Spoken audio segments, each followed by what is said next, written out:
నమస్కారం. Express 7 news కి స్వాగతం. 2019లో టీడీపీ పార్టీకి ప్యాకేజీ కింద అమ్ముడుపోయిన సునీల్. చిత్తూరు జిల్లా పూతలపట్టు ఐరాల మండలంలో కాంగ్రెస్ పార్టీ అభ్యర్థి ఎంఎస్ బాబుకు మహిళలు ఈ రోజు బ్రహ్మరథం పట్టారు. భారీగా ర్యాలీ నిర్వహించి అంబేద్కర్ విగ్రహానికి పూలమాల వేసి నివాళులు అర్పించారు. ఈ రోజు మీడియాతో మాట్లాడుతూ గతంలో వైఎస్ఆర్సీపీ పార్టీలో ఎమ్మెల్యేగా ఉంటూ ఎస్సీ ఎస్టీ బడుగు బలహీన వర్గాలతో దగ్గరగా ఉండి వారి బాధలు చూసినాను. అదే వైఎస్ఆర్సీపీలో నాకే అవమానం, అన్యాయం జరిగింది. ఆ కారణంగానే ఈ రోజు నా తల్లి కాంగ్రెస్ లో పార్టీలో చేరి మీకు న్యాయం చేయాలి, ఏదో సేవ చేయాలని ఆలోచనతో మళ్లీ మీ ముందుకు వచ్చాను. ఇప్పుడున్న వైసీపీ ఎమ్మెల్యే అభ్యర్థి సునీల్ మాట్లాడడం సరికాదు.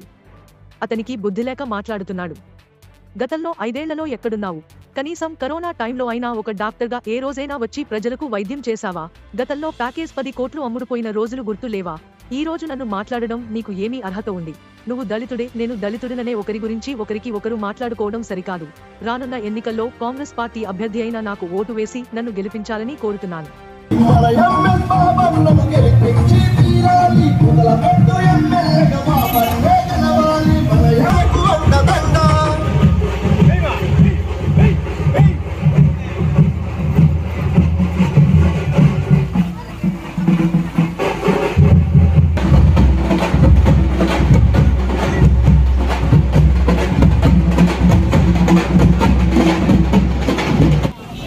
ఐరాల మండలంలో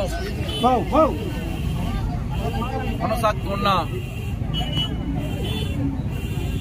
ఒక పాదయాత్ర ఈరోజు విజయవంతంగా ఆ ప్రజలందరూ కూడా నాతో పాటు మేము ఉంటాము, మేము గెలిపించుకుంటామని మాటిచ్చినారు. ఈరోజు కాంగ్రెస్ పార్టీ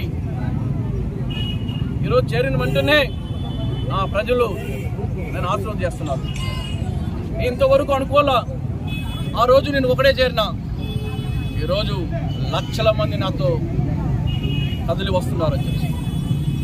నా అభిమానంతో వైఎస్ఆర్ పార్టీ నుంచి నాకు మోసం జరిగిన తర్వాత నేను ఏ విధంగా కష్టపడినానో అందరికీ ప్రజలకు అంత తెలిసిన విషయాలు. 5 ఏళ్ళు కష్టపడినా కానీ ఫలితం లేదు. ఈరోజు నా కాంగ్రెస్ పార్టీ జరిగిన వెంటనే నా ప్రజలు నేను ఆశిస్తున్నారు. నేను ప్రజలకు సేవ చేయాల, ప్రజలకు అందరూ కూడా నేను మేలు చేయాలని కాంగ్రెస్ పార్టీ ఉన్నాను. నాకు మోసం చేసిన పార్టీలో ఈరోజు గుణపాటు చెప్పాలా అని ఒకే కోరిక ఉండదు.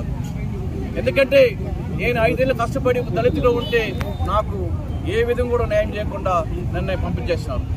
కానీ నాకు ఏ విధంగా సరే నా ప్రజలకి న్యాయం చేయాలా, పొదుల పట్టు ఎదురులో నాకు ఓటేసి గెలిపించినారు. కానీ నాకు ఆ రోజుల్లో నాకు న్యాయం చేయకుండా పోయినాను.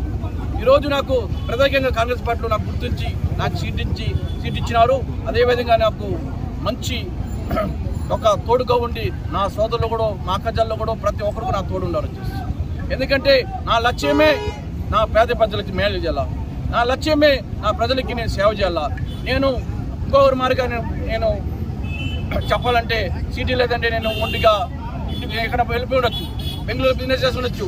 కానీ అటువంటి కాదు, నేను నా ప్రజలకి చేయాలంటే మీరు కూడా అందరూ సపోర్ట్ చేయాలా, మనందరూ కలిసిమెలిసి చేస్తాం. నా ప్రజలకి మేలు చేయాలంటే నా పొద్దుల పట్టు ప్రజలకి నేను చాలా పేద కుటుంబ ప్రజలు ఇక్కడంతా కూడా వచ్చేసి ప్రజలకి నేను మేలు చేయాలంటే నేను ఇక్కడ ఉండాలా.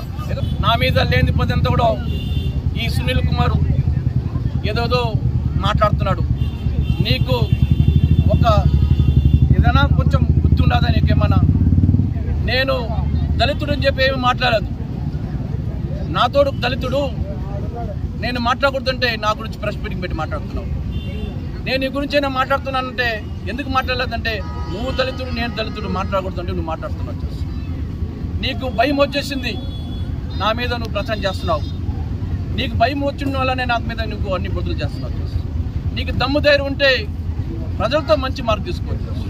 నువ్వు 5 ఏళ్ళకి ఎక్కడ ఉన్నావయ్యా? ఒక్కరోజైనా వచ్చి నువ్వు కష్టపడినావా? ఈరోజు నువ్వు సీట్ ఇచ్చినాను, నేను మేలు చేసినాను, నాకేదో చేసినా అని చెప్తున్నావు.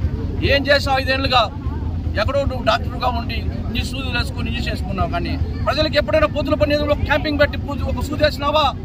ఈరోజు అడుగుతున్నాను, నీకెట్లా ఓటేస్తారు ఒకసారి గుర్తుంచుకున్నావా? ఇటువంటి వాడికి ఓటు వేయదండి దయచేసి. అయ్యా అమ్మ తాతలారా అమ్మలారా, ఇతను కరెక్ట్ మనిషి కాదు. ఇతను పదవి కోసం వచ్చినాడు. గతంలో 14లో లాస్ట్లో ప్యాకేజ్ తీసుకున్నాడు. టీడీపీలో ప్యాకేజ్ తీసుకొని 10 కోట్లు అమ్ముడుపోయినాడు. ఆ రోజు నువ్వు ఎక్కడ ఉన్నావు? ప్రజలతో నువ్వు చేసిన దుర్మార్గులంతా ఏ విధంగా నువ్వు చేసినా కూడా ప్రజలు తీర్పిస్తారు వచ్చేసి. దయచేసి అమ్మలారా, అత్తలారా, ఇటువంటి మనిషికి ఓటు చేయవద్దండి. ఎందుకంటే ఈయన కరెక్ట్ మనిషి కాదు. ఇతను ప్యాకేజ్ మీద పోతాడు, ఇతను ప్యాకేజ్ కింద అమ్ముడు పోతాడు. అదన్నీ గుర్తుంచుకోండి. నేను నీతిగా పనిచేసినాను, 5 ఏళ్ళుగా కష్టపడిన వచ్చేసి. ఏ పార్టీ ఉంటే ఆ పార్టీకి నీతిగా ఉన్నాను వచ్చేసి. నీ మారికి అమ్ముడుపోవడం కాదు. అదన్నీ గుర్తుంచుకోవడం. ప్రజలు తీర్పిస్తారు, ప్రజలు న్యాయం చేస్తారు. ప్రజలు 13వ తేదీ ఓటేసేటప్పుడు ప్రతి ఒక్కరు కూడా మీరు గుర్తించి వైఎస్ఆర్ పార్టీ ఏ విధంగా నాకు మోసం చేస్తారు అనేది మీకు తెలిసిన విషయాలే. కాంగ్రెస్ పార్టీకి మీరు న్యాయం చేయండి, కాంగ్రెస్ పార్టీకి ఓటేయండి, కాంగ్రెస్ పార్టీ గెలిపిస్తాం. అక్కడ సరిమలమ్మ గారు మనకందరూ కూడా పేద ప్రజలకు మంచి చేస్తారు. మన ప్రైమ్ మినిస్టర్ రాహుల్ గాంధీ గారు ప్రైమ్ మినిస్టర్ అవుతున్నారు. పేద ప్రజలకు మంచి చేస్తారు కూడా మీ అందరికీ తెలియజేస్తున్నారు. Thank you.